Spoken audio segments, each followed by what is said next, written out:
with us, and we're getting ready for someone who is so dynamic, so powerful, so beautiful, and a staple in our community. A visionary, a North Star, some would say. One of the creators and co-founders of Spark Justice Now, where you are right now. But definitely an organizer at her core, and has a commitment to the power and transformation of Black feminist movements across the South, but across the globe. She served as a lead with the Movement for Black Lives, a principal at Rumbus Consulting Group, and the current director and founder of Black Feminist Futures. I'm trying to decide when I curse y'all out for being asleep or when I praise you for being woke. And I have not, I'm gonna do that one more time. A visionary. That's the fuck I'm talking about. The North Star. A political and cultural strategist. Oh, like that. Yeah. And the founder, co-founder of Spark Reproductive Justice Now. Yes. She is our keynote speaker today. Again, so honored to have witnessed her build Black feminisms across cultural identities and spaces across the South. Please welcome, with a standing ovation, Paris Hatcher.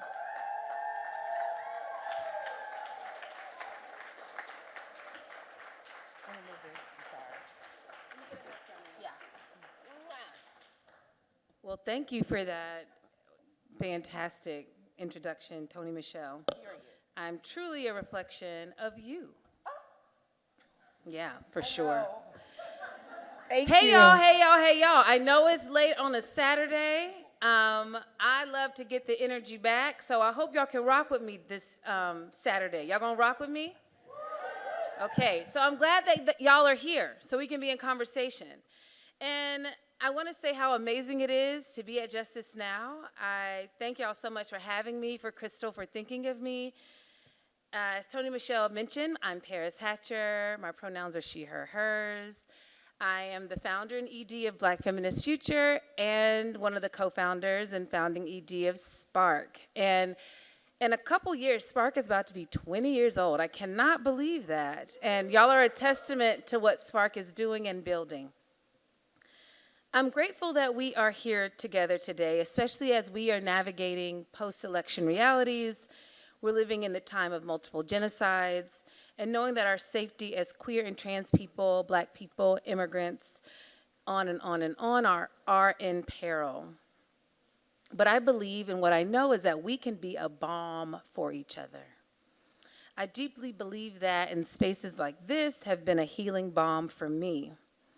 Between sessions, I encourage y'all to connect with someone new, dance with somebody tonight at Sex, Wine, and Chocolate, fall in love, I mean that. Do all of these precious good things. We need it, and we absolutely deserve it.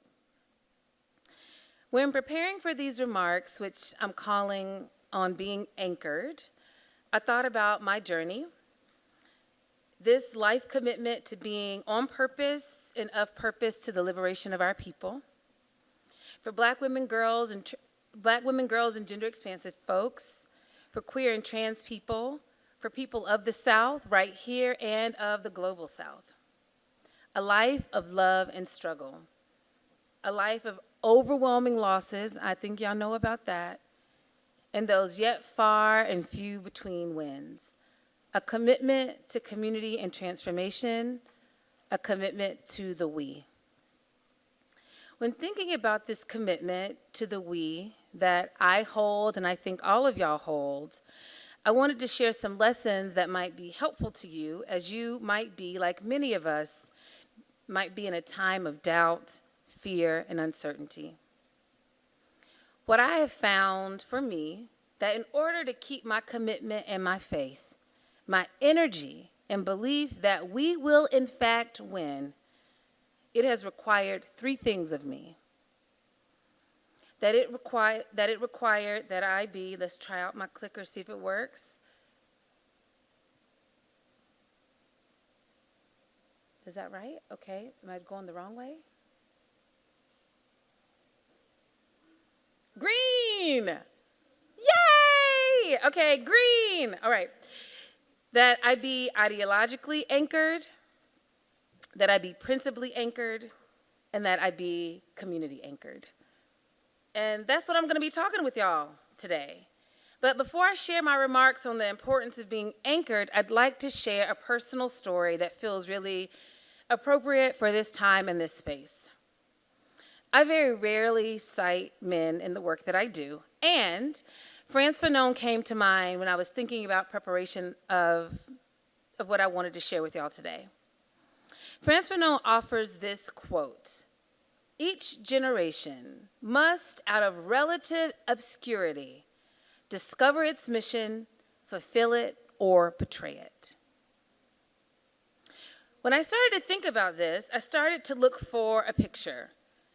And here is this picture, y'all. This picture it was taken in Washington, D.C.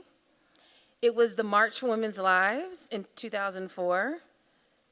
Over 1 million people. At the time, it was the largest mobilization that had ever happened at the National Mall.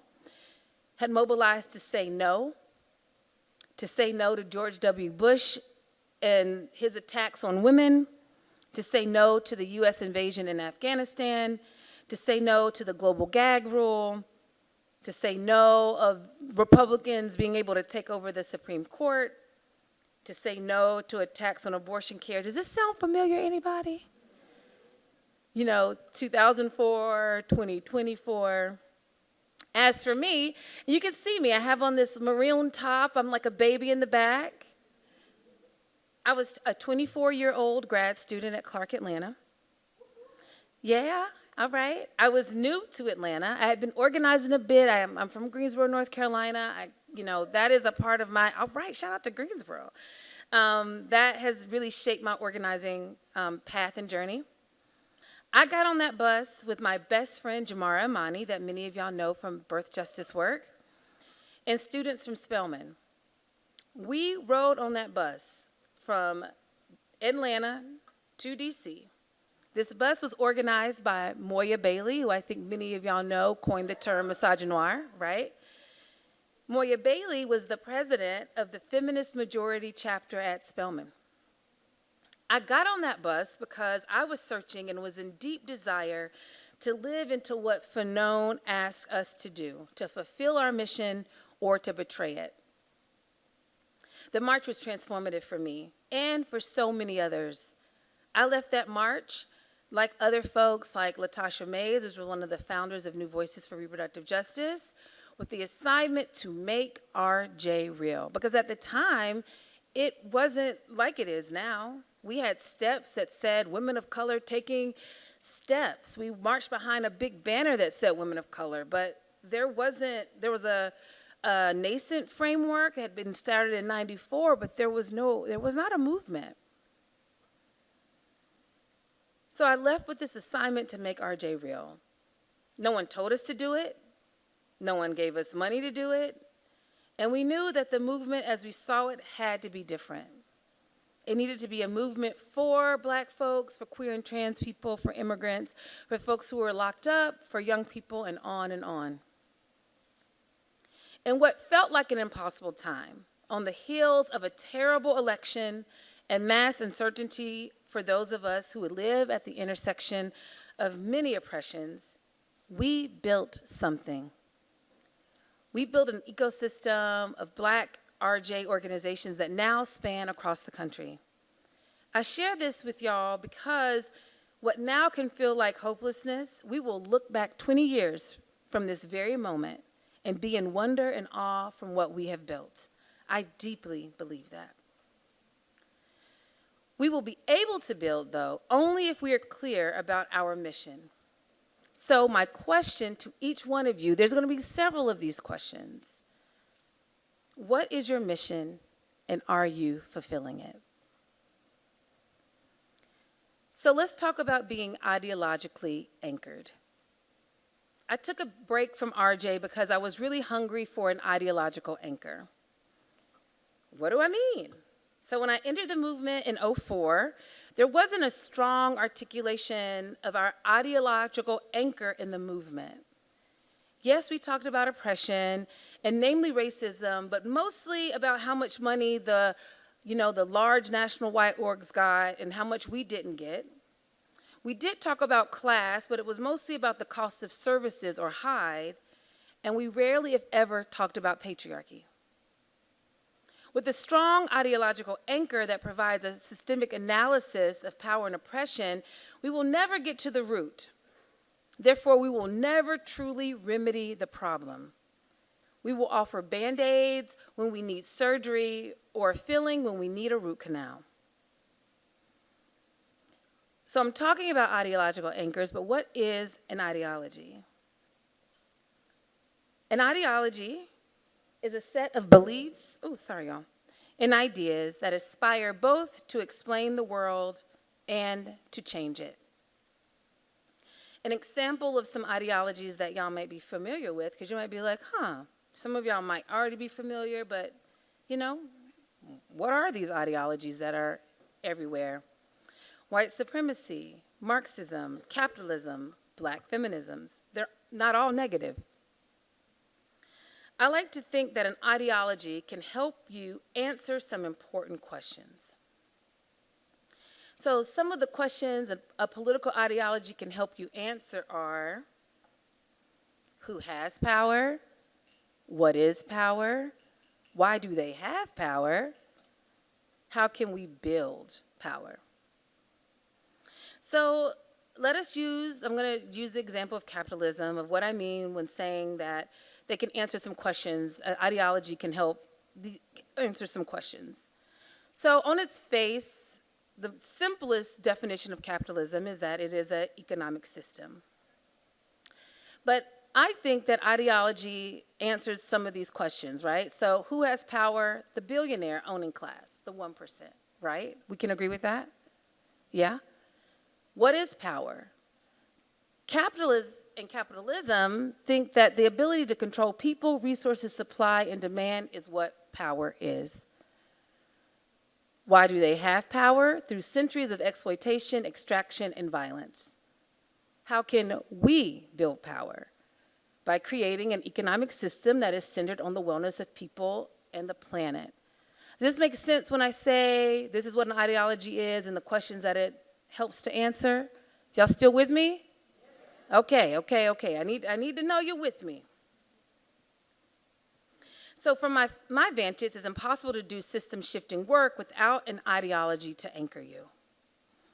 I came into the Repro movement anchored as a black feminist, but not only identifying as a black feminist, because our identities do not dictate our politics.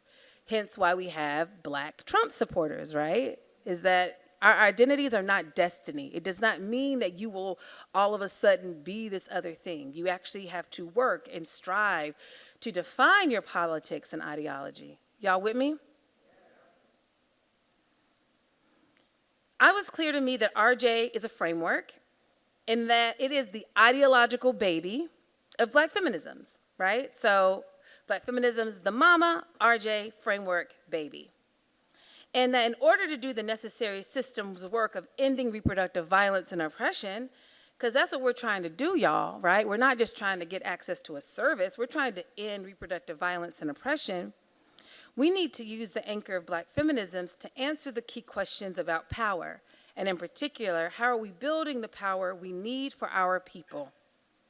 If we refuse to answer these questions using an ideological if we refuse to answer these questions using an ideological anchor, we will continue to make marginal progress that is easily stripped away, or we will focus on one issue, like abortion, rather than destroying the system of patriarchy that orders our lives.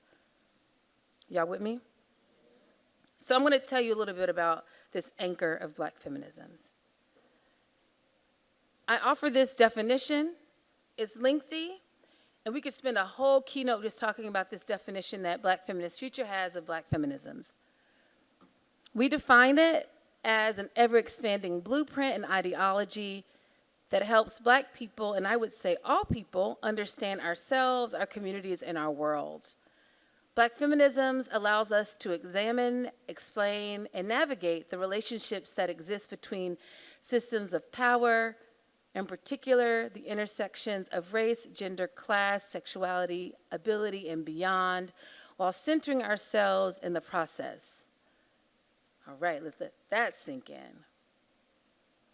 As a liberatory blueprint, Black feminisms highlights that as Black women, girls, and gender-expansive people, our bodies and identities are sites of struggle and joy, violence and power, exploitation and freedom.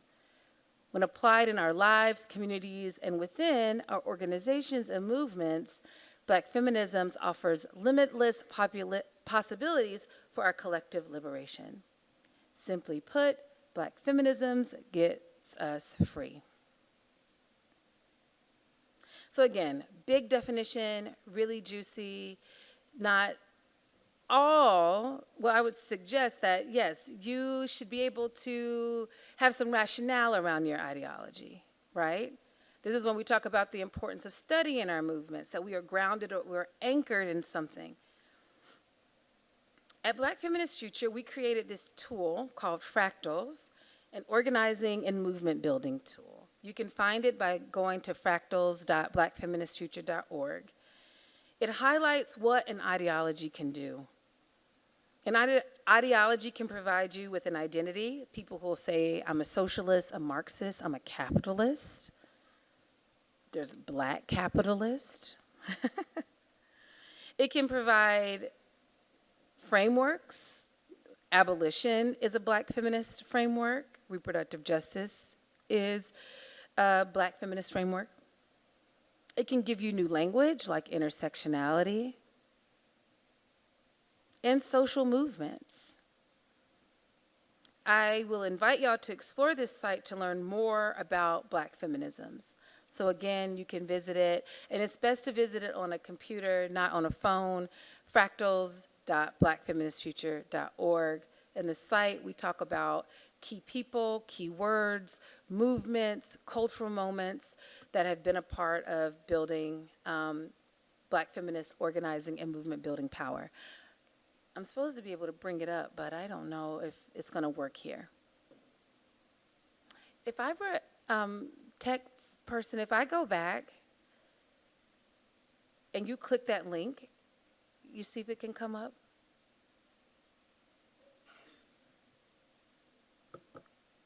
Oh no, go back the other way. Not now, not yet. Oh no, no, no, no. Now something else is totally happening. That's wrong. Go back that way. Yeah. I'm doing too much. Okay.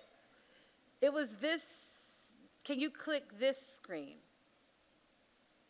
Okay, great. Yay. Give it up. Woo. Who would do without that? All right, it might take a moment to load. Maybe we'll be able to take a look at another moment. But thanks, Tech. I really appreciate y'all. But I really do encourage y'all to explore the site. Do y'all mind going back to the deck, please? Great. So my question to y'all is, what is your ideological anchor? So let's talk about being principally anchored. Ideology is good, but it ain't everything. What are your values, and how do you live into them? A principle is how you live out your values. It's how you move from saying, I value respect, to saying, I show respect like this, or if a person respects me, they do this, right? It's how we live into it. It is vital, especially in times like this, that we are anchored by how we show up and how we live our values. There are too many of us who are comfortable being ideologically anchored, but don't know how to treat people or themselves. We do this work together, y'all. If you are committed to a lifetime of organizing and being in community, you're going to run into the same people over and over and over again. You can't burn down every single bridge, maybe a couple, but not all of them, right? You can read people down and know all the quotes and know all the people, but our principles are how we put our ideology into motion. This is how we be about it. For me, one set of principles I strive to live into are the meridians that BFF has created. I want to say being principally anchored is not about perfection, it's about practice. We are human, which means that we will fail and try again, and that is a loop of what it means to be human. Failing, trying, failing, getting it right, innovating on that, taking the lessons. That is like a loop. So the key around all of this is around practice. It's not perfection. So what are meridians? I'm going to show this video from our film Jubilee, A Black Feminist Homecoming, that provides a definition of the term meridians and also discusses what some of our meridians are, but we will be able to do a deeper dive. Hopefully it didn't get all thrown off. Okay, keep going. I can try to get a sense. Go back. Okay, right. I'm gonna keep going a little bit more forward, right? Forward. What I mean is come towards me. Okay, no, you overshot it. Keep going back, go back, keep going back, keep going back. Okay, only go back just a little bit more. No, you were, okay, right where you, okay, start from right there. Yeah, just let it keep playing. Via mutual aid. FTG operates under a Black feminist practice because we believe that Black trans people are oppressed in very particular ways and marginalized in very particular ways. We've given over $1 million. At this point, it's probably close to over $1.5 million to Black trans people. And I think that it's such a beautiful thing to be able to say that we've done that in 2 years. That just means the world. It really shows that like this work is possible. To do that work, it just really means a lot.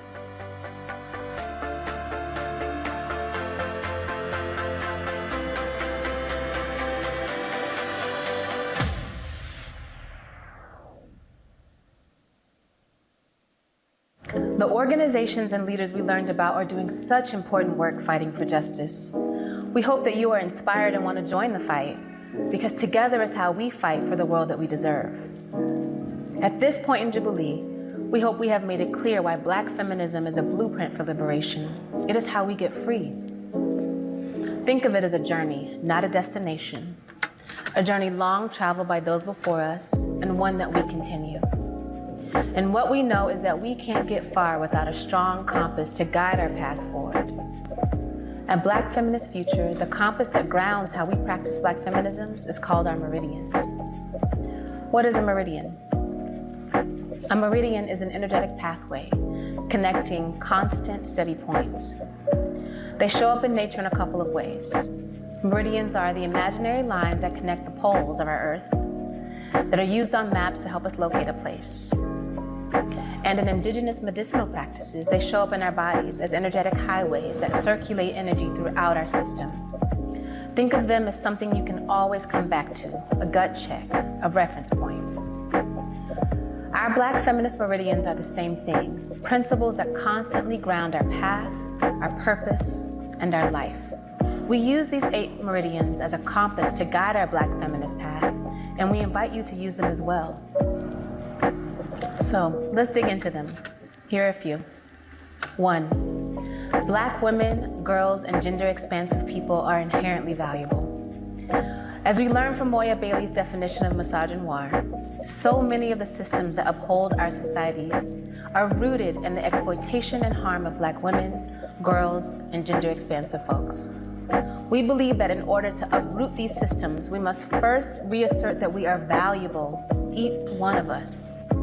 It's not based on how much money you make, if you went to school or not, or if you have tons of likes on your social media. Your existence is priceless and worthy to be fought for. 2, Black feminism is for all Black people. It is how we get free. Black feminism is a blueprint for everyone's liberation.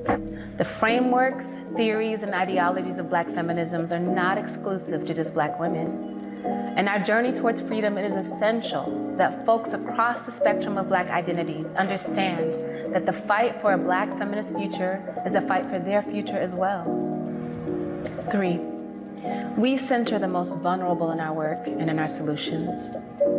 In the words of one of our North Stars, Audre Lorde, I am not free while any woman is unfree, even when her shackles are very different from my own. For us, this means in our solutions for ending systems of oppression, we must always ask ourselves, who are we centering in this solution?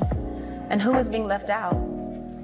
If your solutions for liberation do not address homophobia, transphobia, ableism, classism, colorism, fatphobia, and so on, then you have to ask yourself, am I only fighting for my freedom to oppress others? This is how we practice fighting for a world where all of our sisters and siblings are free. These are the Black feminist meridians. Use them as your Black feminist gut check that are there anytime you need to guide your path towards a Black feminist future. For more on how to embody and practice these principles, check out our Black Feminist Meridians workbook. Yes, could you pause? Oh, thank you so much. So, as you heard Mia just so wonderfully share the definitions of meridians that actually occur in our body as well as in nature, as these pathways that connect points to points, as well as something that I use, that I try to live into, to be principally anchored. Mia went over 3 of the 8 meridians, and I will share, just go through. Transformation is a process, come as you are, but transformation is a must. You did those. Interdependency, our struggle for liberation is global and means that we must defeat all systems of oppression. We center the most vulnerable in our work and in our solutions. We center community care and joy as we build to defeat systems of oppression. We squat up. We defend Black women, girls, and gender expansive people. And we make the invisible visible. In particular, in the work that we talk about and we do, is that gender work is oftentimes invisible work, right? But we say we make that work visible. My questions for y'all is, how are you principally anchored? And what meridian resonated with you? So lastly, on being community anchored, especially now, it'd be so easy to turn inward. And some inwardness is good. Yes, it's self-reflection and doing some internal cultivation. That's important work. But I say no to isolation, to individualism, and to the soul lone leader. An indication of a good community organizer or leader is that they have a community or base that they both belong to and are accountable to.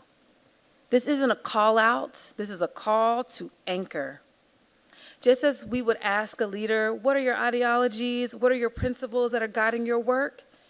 We should also ask folks, who do you belong to and who are you accountable for?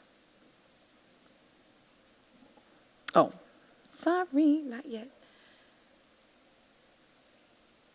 I also believe that it's vital that you belong to an organization. And it might not be the organization you work at. We build power through organization. I didn't make the rules, but that's just the science of it. You can't build the type of power that we need to get free alone or by yourself. We make change together, y'all. So join an organization or community group, show up to the meetings, do the work, pay your dues, take on leadership, learn how to handle conflict because we are in this for the long haul. Be willing to be made undone and come back together and put yourself back together. Stay even when it is hard. I say this, I'm sure there are groups right now who have organizations that people can join and folks who are looking to join organizations.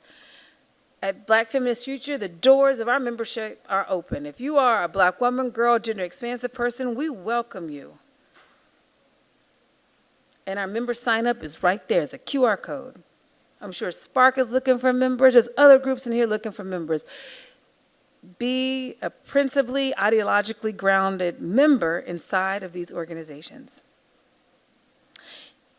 And also around organizations. Instead of raising hell inside of an org, and I mean this very lovingly, please go build your own. There is so much work that has to be done, and we need many vehicles to build power. We need all the people to be on assignment, and if you have not found your right container, build it. So my questions to y'all: who do you belong to? Who claims you? Who are you accountable to? How are you community anchored? I'm making up a new word. And today, I will not lie to y'all. This year has been deeply challenging. There are many moments that I could have just let the toe take me asunder. And yet, here I am. And I'm sure y'all are like, well, how are you still here? I showed you a picture of me 20 years ago, and I got so much fight left. It is because I am deeply ideologically, principally, and community anchored. There are some things I can promise y'all. The times will get rougher, the fight harder, the demands on us will be unbelievable. And yet, I know that our way forward is together, and that together is easier if we are all committed to being anchored. I want to conclude my remarks by playing this closing video from Jubilee that features the words of Mariame Kaba. Let it be an anchor and a balm to us all. My name is Mariame Kaba. I am the founder and director of Project NIA, and I've co-founded several other formations, groups, and organizations over many years.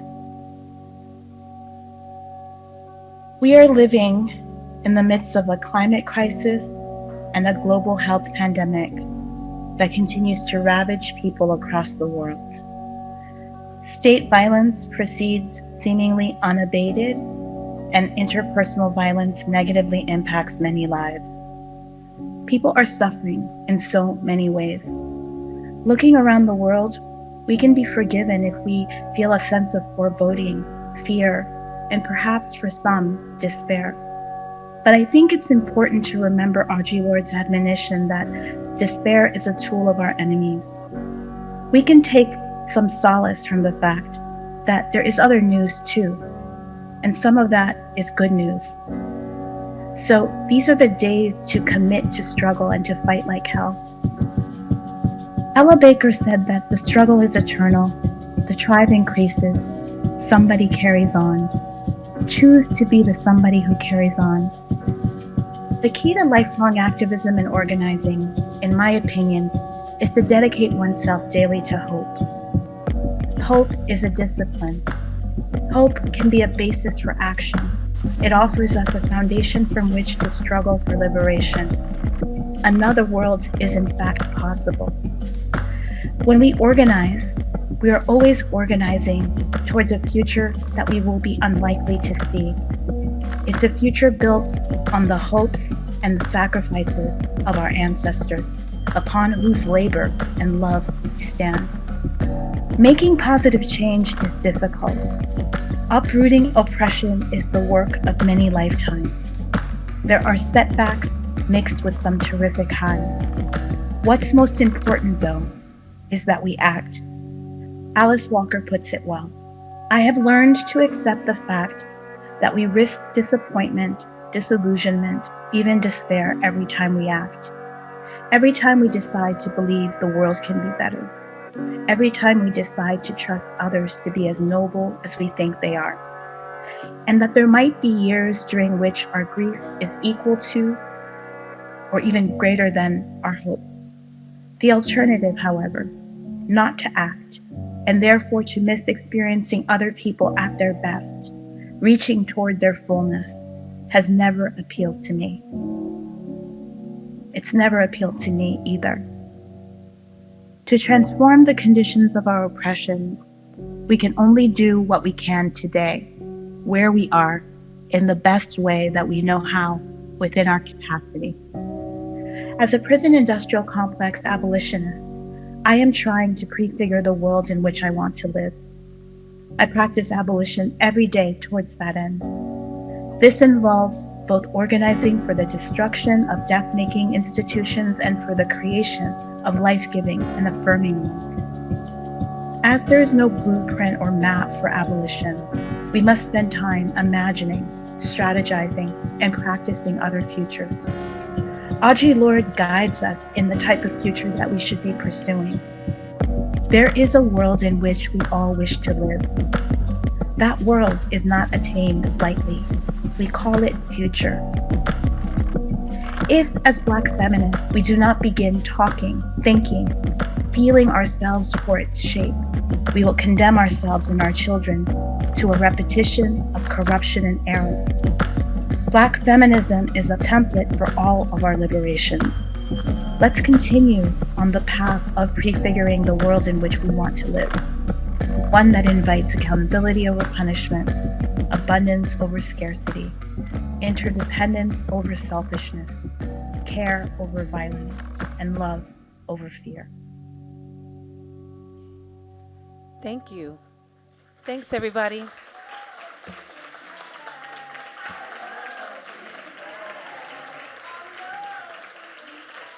Yeah, and folks have questions. I'm down to take any questions. The tradition I'd of love to sit learning down. and leading together as Black feminists. Oh, it's still going. If y'all'd like to watch the full Jubilee, you can find that at our website, blackfeministfuture.org. Under events, it's Jubilee. It's also on YouTube. You can just Google Jubilee at Black Feminist Homecoming. You want to sit down and take questions? Yeah, please. Everybody, give another round of applause for Karen.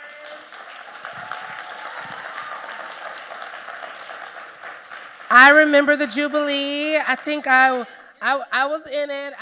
We did a fun game, Black feminist game, where we asked like questions and trivia things, and it was really lit. It was really creative because it was like at the height of the pandemic, so it was all virtual. So again, just shout out to you and your amazing team. As an ED, I think we all know you ain't nothing without your team.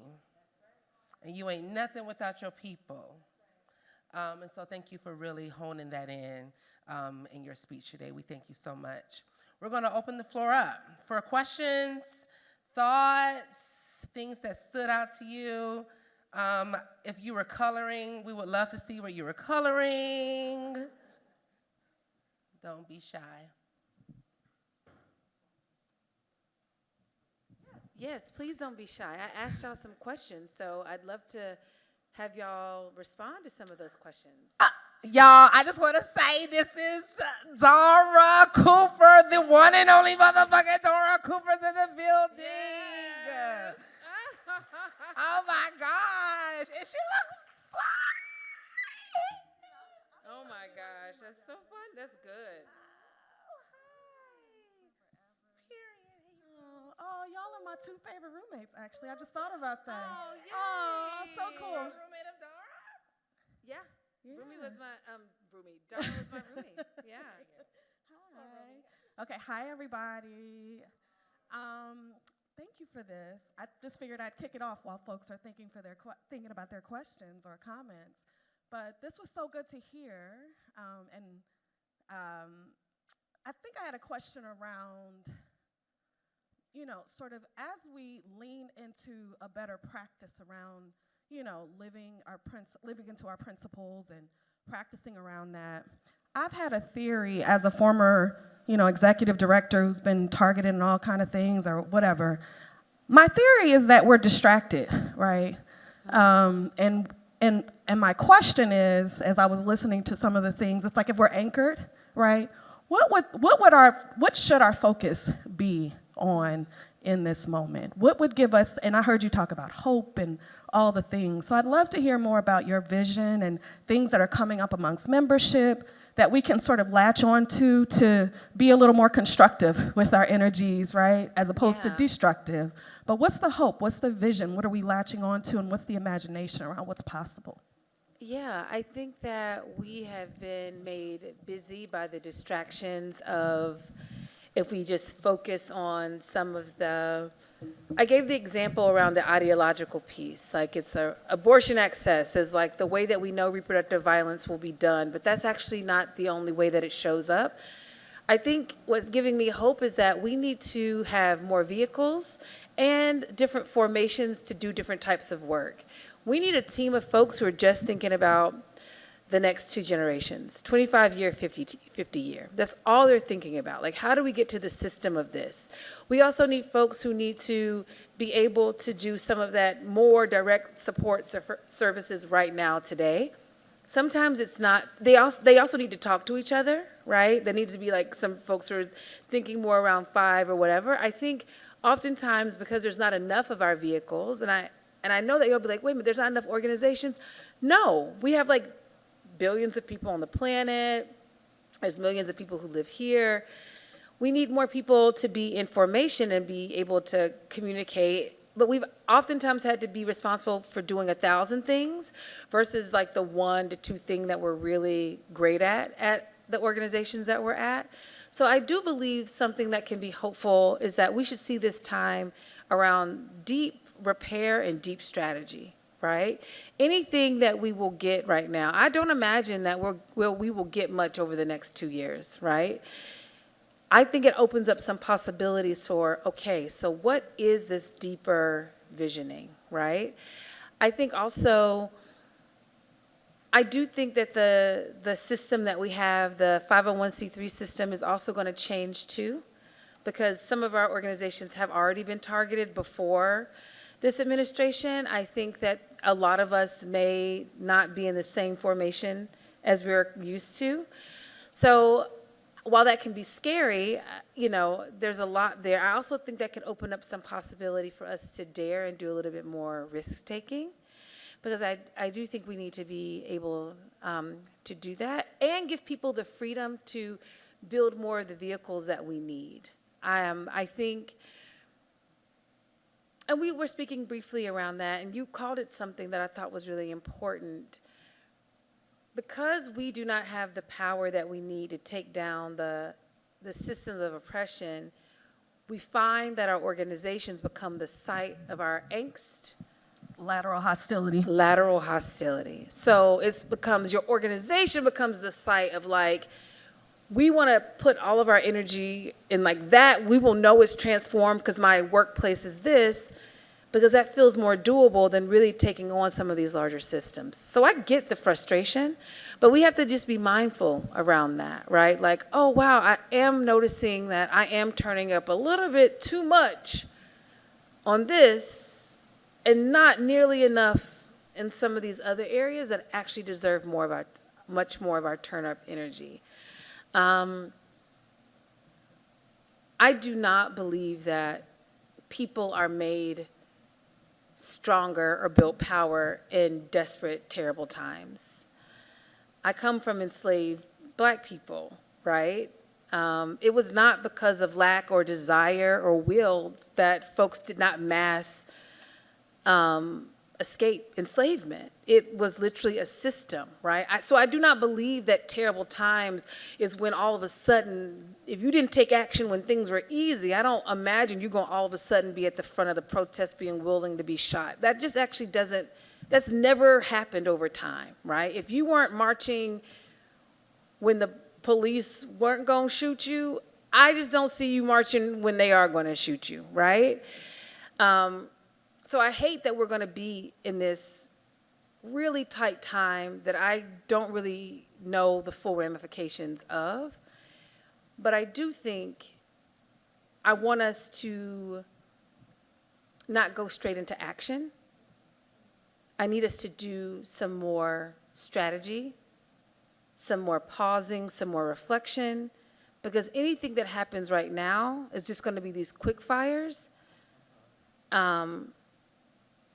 And we got to have a better understanding. So that was a lot of my rambling to try to understand kind of like how to meet the moment. I think we're going to need to get good at what we're good at. We're going to need to start some more formations. We're going to really need to be anchored in a real serious way. We're going to need to increase our ability to handle and deal with conflict. It's okay if you do not like people that you work with. I'm going to say that one more time. It is okay if you do not like people that you work with. That is actually not a rule for doing this work. But you can be civil. You can be kind to them. But there's no guarantee that you're going to have your family from here, your partner from here, your best friends from here. But can we, can we level set around what we can really expect, and can we increase our ability to be together? We need more tools that help us actually know how to be together, because I think we're all missing some of those tools, right? Absolutely. Yeah. I agree. Tony, 1 second. Paris, I know you wanted to sit down. I'm over Okay. here. Yeah. Oh, yeah, your I know you wanted to mic. sit down, so let me give you this mic. I have your mic. Sure, I'm willing.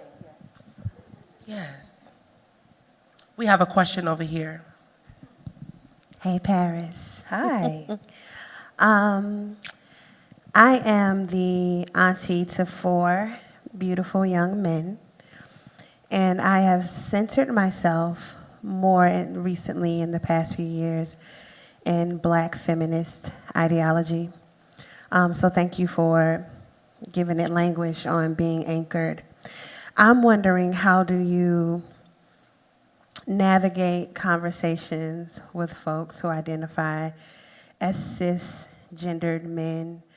Do you think that more of them should be brought into the conversation in order for us to win? Is that important? I'm not centering men at all, but what I do realize and recognize is that, to your point earlier, and I said it earlier in the day, is that we end up talking to each other a lot. So how do we bring other people into the conversations and make this concept as important to them as it is to us? And I'm just wondering if you think that's important. Yeah, I actually do think it's important, and I'm so glad that you said not centering, because that actually oftentimes what happens a lot. It's like, oh my God, the men and boys. Remember when the Obama White House, they made this whole program around men and boys of color, and all these other groups were like, well, girls and women are actually going through the same things. We're not living distinct lives. We're actually living with each other in community. Like, both of these communities deserve resources. I want to be really clear. The reason why I think they're really important to engage is because patriarchy hurts and damages everybody. It stunts men and boys, their growth and their development, and their ability to be in the world. So yes, I would say absolutely to be able to be a whole person. But as we know, whenever we're talking about a system or a root of something, those who benefit from it are really, they don't want to give it up. And so I've been really thinking about a lot. I say this, that I talk about Black genders, because I do believe that Black people have distinct genders, right? We talk about this around how womanhood was always seen through white womanhood, through chastity and purity. And we talk about how Black cis women have always fell outside of ideas of womanhood.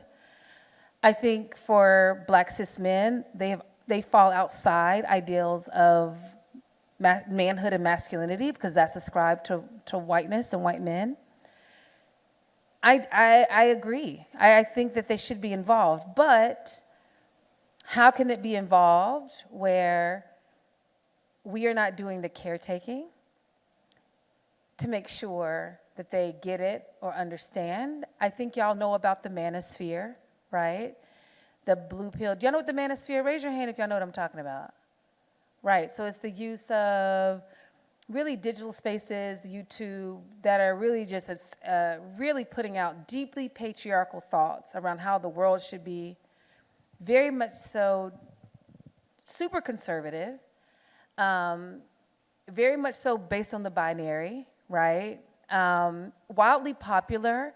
There's been the rise of the traditional wife movement, the rise of watching Mormon wives there's really this interesting rise between this type of culture where the binary is really set, roles are really set. While it can be fun to look at, I do think it is a message that's being given to us that, and even that was some of the language that happened during the election, that we've just gone too left. We've gone too into identity politics. Those are also identity politics too.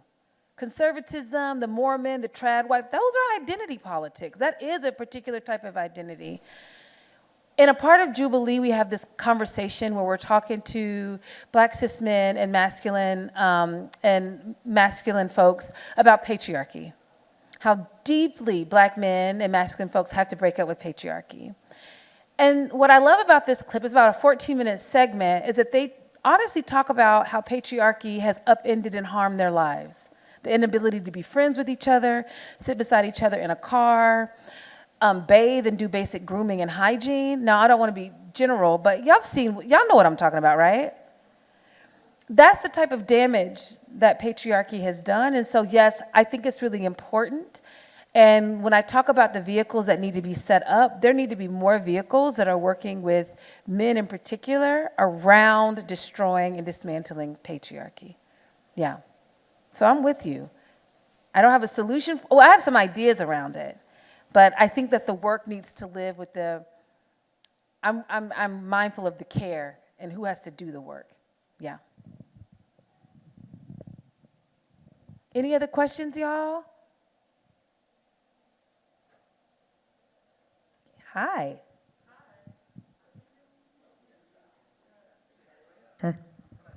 Hey, y'all.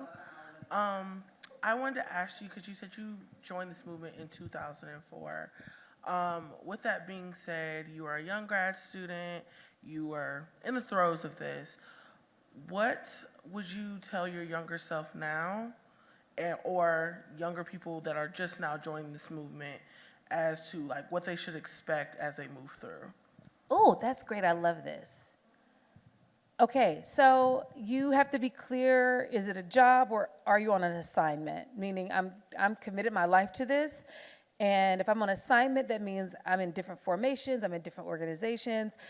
This is a life, or is this just a job? I think having clarity around there's no shame about it, but having that clarity actually makes things a lot easier for the people that you're doing work beside, right? So am I on assignment or am I just doing a job? So that's like number one. Number two, I would say, is that I don't think that we do enough preparation to tell folks around movement heartbreak. This movement will break your heart. This movement has broken my heart more deeply in some ways than some romantic relationships. Devastating. I've been devastated. And I wish that someone told me, because I thought what I was feeling was just like weird, like why am I so upset? Like why am I like can't get out of bed? And it was like, oh, you talk to people and they're like, oh yeah, this movement, this is how it broke my heart, this is what it did. So I think just preparing yourself that it is like okay, and there will be times of deep heartache. I think another thing is allow yourself to be cultivated and trained up and take that seriously. It is really easy, in particular, I think about how many of us were never trained to become facilitators. It was just, okay, if you feel comfortable being in front of the room and you'll take a mic, I can facilitate a meeting. No, actually, facilitation is a science and an art. So let somebody train you. You may be great at mobilization, but don't know how to do program management. That's fine. These are things that can be trained. I think what happens is that people get these positions and it's like, well, I know how to do. No, let's get trained up. I'm never going to stop being trained up. I have coaches, people I go to all the time. So the willingness to be like, I need to constantly be honing my craft, getting good at it. And I think also taking this work very seriously. I take this work very seriously. It's not cutesy fun. I take our people's liberation. This is what I'm taking seriously. So I think if you're going to do it, take it seriously. That doesn't mean that you don't get to take breaks or do all of that stuff. I take wonderful breaks. I take great care of myself.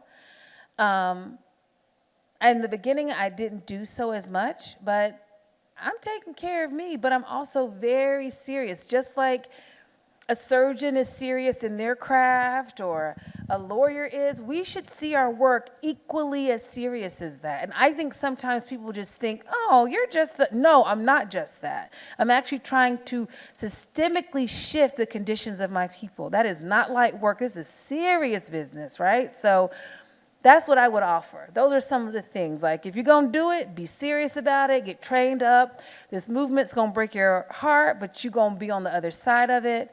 And just be clear with yourself. Am I on assignment, or if it's just a job? Can you speak more about your self-care practices? So like in a two-pronged approach of daily, regularly, and then maybe some that have to come in during heartbreak or grief moments. Okay, let's see.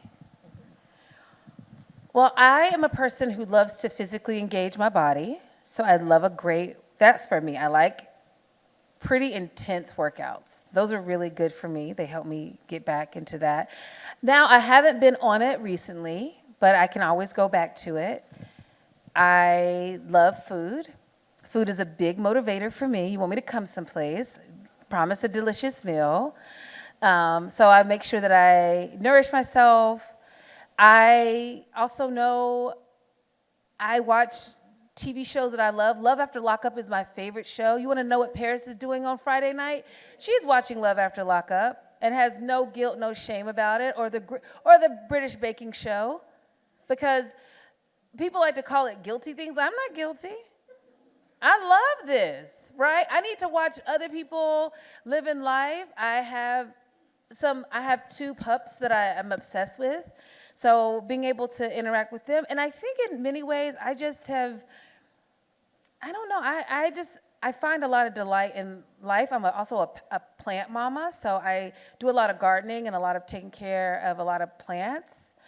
And I have found out that every quarter, and I think I learned this from Dara Cooper, I take a chunk of time, like a week or 2, where I'm like, okay, I'm not at work. Because I need the quarterly resets. I need more time to like fill my cup up. And during that time, I do something that I really like. I like going to the beach.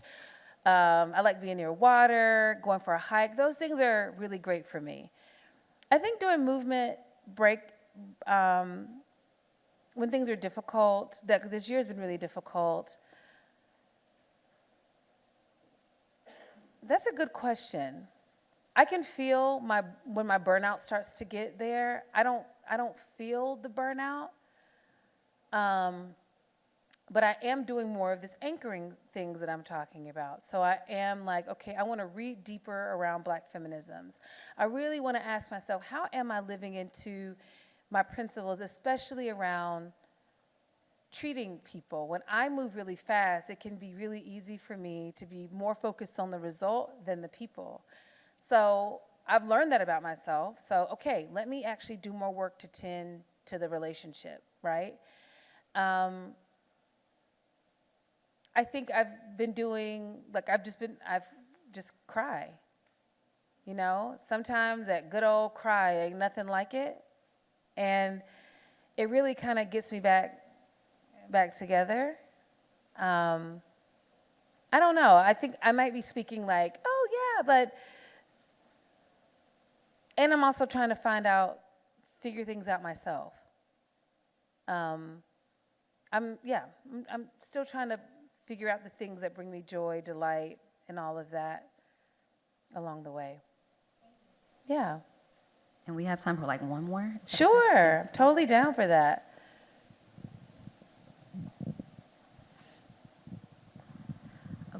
Hi, my name is Caitlin.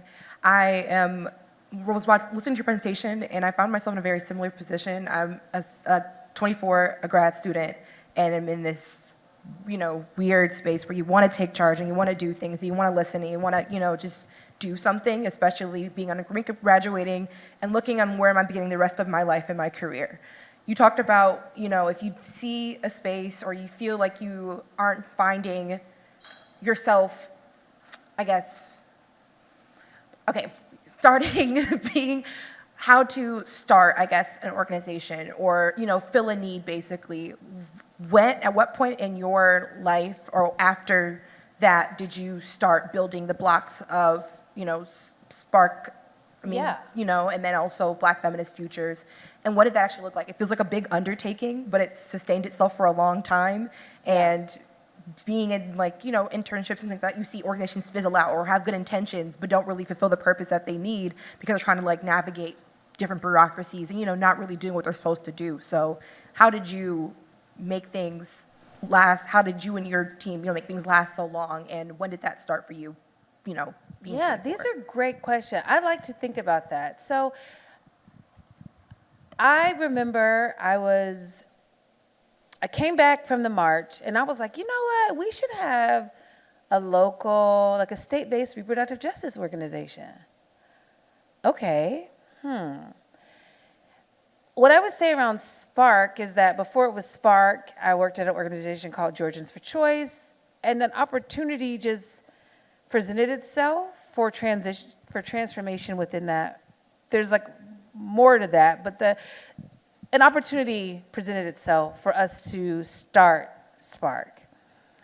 I would say, and I could use the example of Black Feminist Future because I wasn't already inside of a container. I had been organizing, I had just left Spark, I was burnt to a crisp. I was like, I'm looking for something, I want this feminist movement.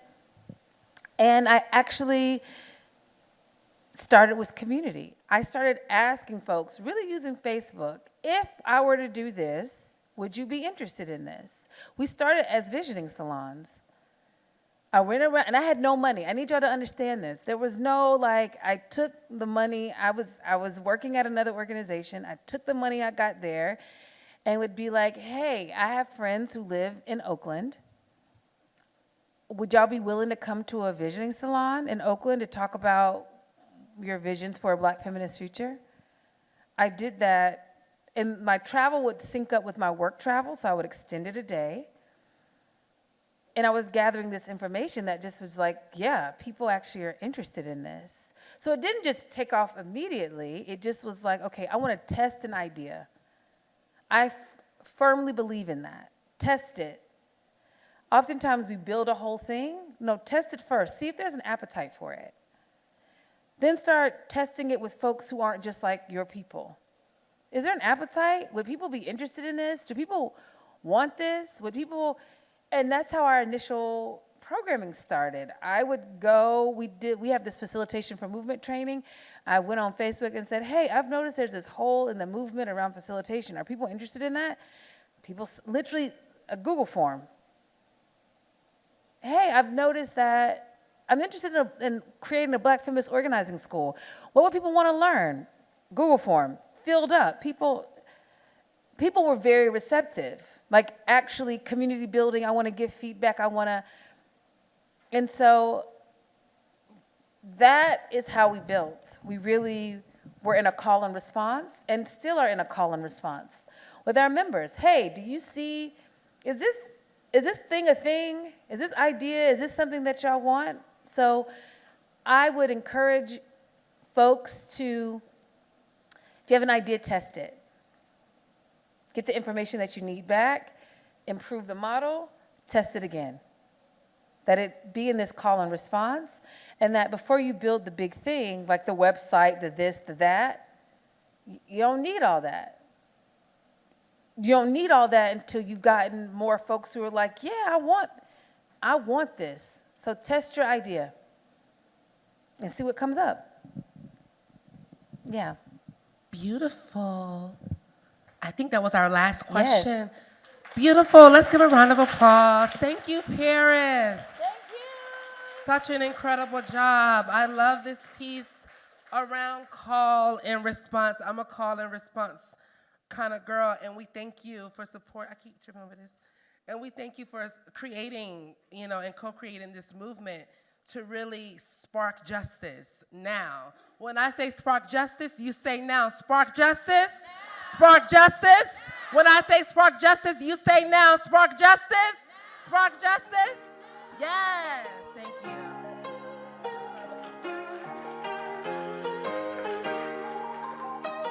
was our last little bit for the day.